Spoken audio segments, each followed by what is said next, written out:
SIR এর বিরুদ্ধে দিনরাত কথা বলে র্যালি করে এখন দেখছি যে নিজেই ফর্ম নিয়ে ফেলেছেন রাজ্যের মুখ্যমন্ত্রী। আবার এটা নিয়ে খবর টবর হয়েছে বলে দেখুন কিভাবে সাফাই দিয়েছেন ফেসবুক পোস্ট করে। গতকাল দায়িত্বপ্রাপ্ত বিএলও আমাদের পাড়ায় এসেছিলেন তাদের নির্দিষ্ট কাজ করতে। কর্মসূত্রে আমার রেসিডেন্স অফিসে এসে রেসিডেন্সের কজন ভোটার জেনেছেন এবং ফর্ম দিয়ে গেছেন। যতক্ষণ না বাংলার প্রতিটি মানুষ ফর্ম পূরণ করছেন, আমি নিজে কোনো ফর্ম পূরণ করিনি এবং করব না। বিভিন্ন সংবাদ মাধ্যম এবং সংবাদপত্র প্রকাশ করছে যে আমি বাসভবন থেকে বেরিয়ে এসে নিজের হাতে বিএলওর কাছ থেকে এনুমারেশন ফর্ম গ্রহণ করেছি। এই খবর সম্পূর্ণ মিথ্যা, বিভ্রান্তিকর এবং উদ্দেশ্য প্রণোদিত অপপ্রচার।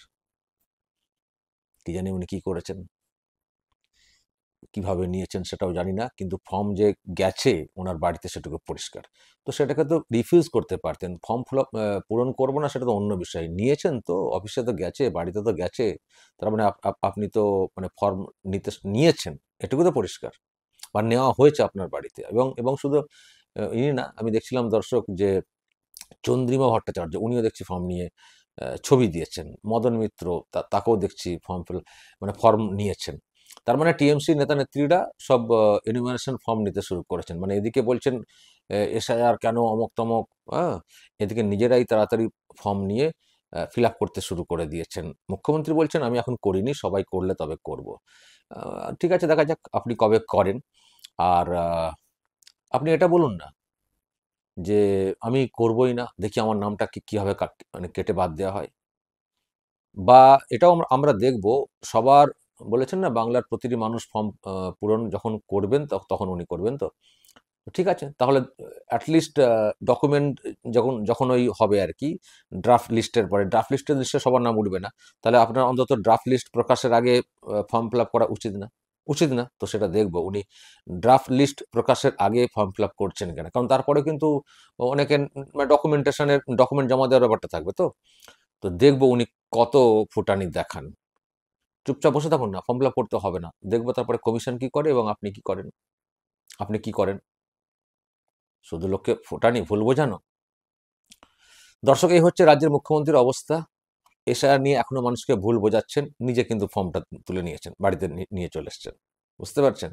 জানি না বাংলার মানুষ কবে বুঝবেন। তবে দর্শক, আমি আজকে একটি জায়গায় গিয়েছিলাম বিহারে, আমি তো পাটনায় আছি। তো আমি পিকে, ওনার যে ভোট কৌশলী যিনি, তার যে নতুন পার্টি জনসুরাজ, তার অফিসে আমি গিয়েছিলাম। তো পিকে কে আমি পাইনি, কিন্তু ওখানের এক কর্মচারী, মানে কর্মচারী না, কর্মকর্তা, তার সঙ্গে আমার কথা হয়েছে। শুনবেন, মানে অনেক কথাই হয়েছে, তার মধ্যে এসআইআর সম্পর্কে কি মত, ওনাদের পার্টির কি অবস্থান শুনবেন। ওনার তো ভোট কৌশলী, তো তার অবস্থান শুনবেন। এবং যে ধরনের কথা বলা হয় ওখান থেকে, এসআইআর এর ফলে বিহারে এই হয়েছে সে হয়েছে, শুনবেন। শাসক দলের কোনো নেতা না, জনসুরাজ পার্টি। দেখুন কি আমার সঙ্গে কথা হয়েছে। দর্শক, ঘুরতে ঘুরতে ঘুরতে ঘুরতে চলে এসেছি প্রশান্ত কিশোরের যে অফিস, এটা একটা অফিস পাটনা শহরে, জনসুরাজ পার্টি, সেই অফিসের সামনে। এখন খাকা করছে, কারণ এখানে তো এখন ভোট হচ্ছে না আজকে, ফলে যেহেতু আরেকটা দফা বাকি আছে 11 তারিখে, সেগুলো রুরালে, গ্রামাঞ্চলে ওইদিকে হবে। পাটনা শহরে আজকে, পাটনা শহর বা আশপাশের ভোটটা আজকে হচ্ছে, তো ফলে ওদিকে উনি প্রচারে আছেন, যেটা আমি জানতে পারছি। দেখছি তো এখানে বসে রয়েছেন জনসুরাজ पार्टी। भैया, पीके के साथ आप अभी मुलाकात नहीं हो सकता है? नहीं नहीं, अभी तो आप जान ही रहे हैं कि चुनाव का आज पहला चरण का चुनाव हो रहा है। तो दूसरे चरण का चुनाव में जो समय बच रहे हैं उसमें वहाँ प्रचार प्रसार हो रहा है उन सीटों पे, और प्रशांत जी वहीं पे अभी समय दे रहे हैं पूरा तरह से। तो ठीक है, उनका साथ मुलाकात होता तो बहुत अच्छा होता।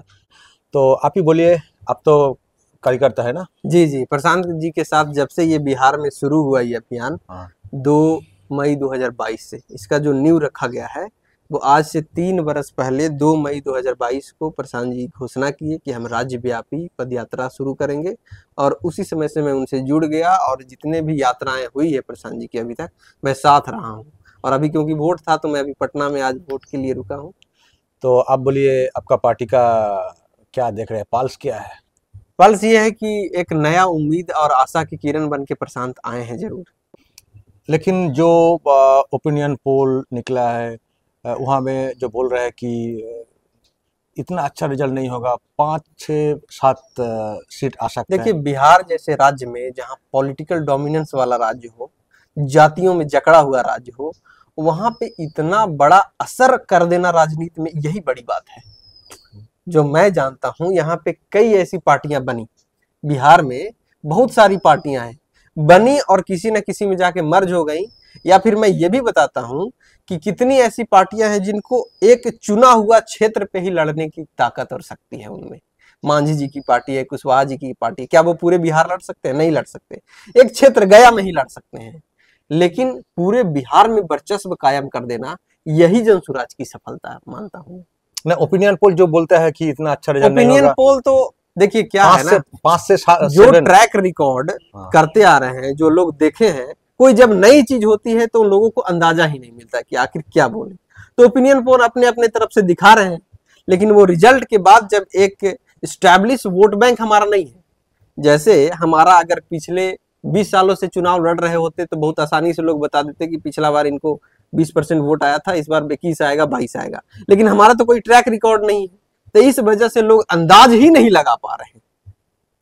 तो बंगाल का बारे में क्या पता है? प्रशांत किशोर जी तो वहाँ का माने पॉलिटिकल स्ट्रेटेजिस्ट, तो कोई कोई बोल रहे हैं बंगाल से प्रशांत किशोर जी यहाँ का इलेक्शन के बाद फिर बंगाल जाएंगे टीएमसी का साथ काम करने, ऐसी खबर है कुछ? ऐसी जो बात है कि प्रशांत किशोर जी खुल करके बोल चुके हैं कि जो मैं कर रहा था पॉलिटिकल स्ट्रेटजिस्ट का काम, वो मैं छोड़ दिया हूँ। लेकिन छोड़ दिया हूँ इसका मतलब कोई डॉक्टर है और अगर वो क्लिनिक छोड़ दिया है तो इसका मतलब वो भूल तो नहीं गया है, वो डॉक्टरी का जो ज्ञान है भूल तो नहीं गए हैं। तो जरूर कई नेताओं इनसे मिलेंगे आने वाला समय में, हर एक कई नेता आकर के प्रशांत जी से सलाह लेते हैं। लेकिन प्रशांत जी उस तरीके से जिस फॉर्म में जा करके चुनावी रणनीति ही करना अलग अलग पार्टियों के साथ, अब वो नहीं करेंगे। सलाह जरूर देंगे, बड़े बड़े नेता तो मिलेंगे इनसे जहां जहां सलाह होगा, लेकिन एक अलग तरीके से, एक दूसरे तरीके से, एक दल के होने के नाते वो अपनी चीजों को, बातों को रखेंगे आगे।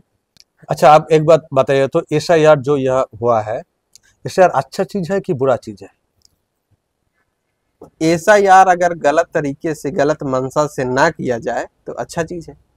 एसआईआर जो है, जैसे दिवाली में हम लोग घर का साफ सफाई करते हैं, तो जो कूड़ा करकट है, गंदी चीजें जिसका इस्तेमाल नहीं, बिल्कुल साइड करते हैं।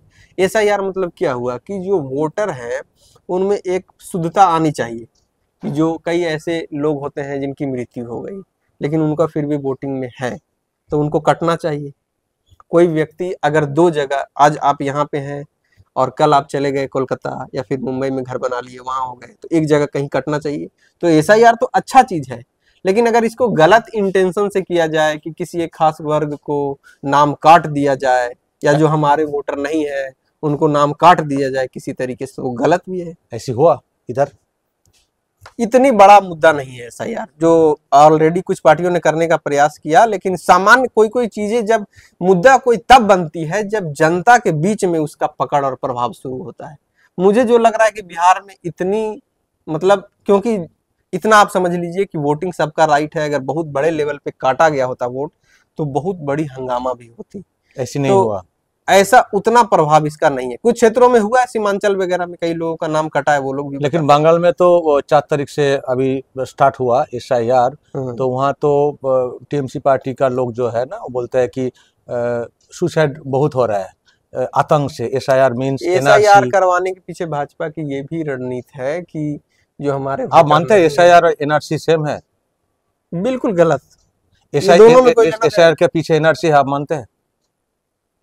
एसआईआर और एनआरसी में कोई लेना देना मुझे, लेकिन एसआईआर देख के कोई मर सकते हैं, सुसाइड कर सकते हैं आतंक में, ऐसे मानते हैं आप लोग? नहीं। बंगाल में ऐसी इशू बहुत बड़ा चल रहा है। बंगाल में होगा बड़े लेवल पे, इसलिए होगा क्योंकि बंगाल का बॉर्डर साझा हो रहा है बांग्लादेश से। ओके, हाँ, तो बहुत सारे घुसपैठियों का ऑलरेडी वहां से बात रहा है, मानता है? घुसपैठिए वहां आए हुए, आप मानते हैं? बिल्कुल, और ये सब लोग जानते हैं। लेकिन सरकार को इसको संरक्षण नहीं देना चाहिए, लेकिन हाँ, जो जेन्युइन व्यक्ति है उसका भी नाम नहीं कटना चाहिए, ये भी होना चाहिए। लेकिन वहाँ सबसे बड़ा मुद्दा अभी हो रहा है, हमको तो सुनाई दे रहा है यहाँ से, जो असेंबली होगा सेशन होगा उस टाइम एक रेजोल्यूशन भी आने वाला है, जो रूलिंग पार्टी है आने वाला है कि एसआईआर की वजह से बहुत सारे आदमी सुसाइड कर रहे हैं।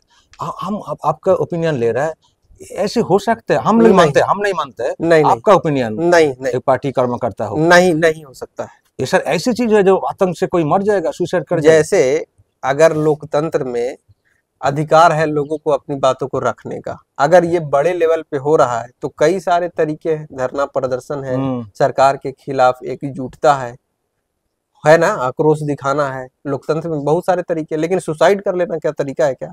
ऐसी इधर हुआ जैसा यार स्टार्ट हुआ? बिल्कुल नहीं। कोई सुसाइड, कोई मर कोई गया? सुसाइड नहीं, कोई सुसाइड नहीं। कुछ गलतियां हुई भी है एसआईआर में, तरीके से नहीं हुआ ठीक है, टेक्निकल प्रॉब्लम। मैं इसलिए सच्चाई बात बता रहा हूँ कि मैं किसी सरकार का पक्ष का बात नहीं मैं ले रहा हूँ। जो एसआईआर कर रहे थे स्कूल के टीचर, मैं उनसे बात किया कई लोगों से। एसआईआर जो ग्राउंड जीरो पे कर रहे थे तो वो सरकारी टीचर उसमें इन्वॉल्व थे। हमने उसमें पूछा कि क्या सच में ऊपर से कोई दबाव है कि कोई अच्छा वोटर है या फिर भाजपा को वोट नहीं करता है तो क्या उनका नाम काट दिया जाए? तो उन लोगों ने बताया ऐसा बिल्कुल नहीं है।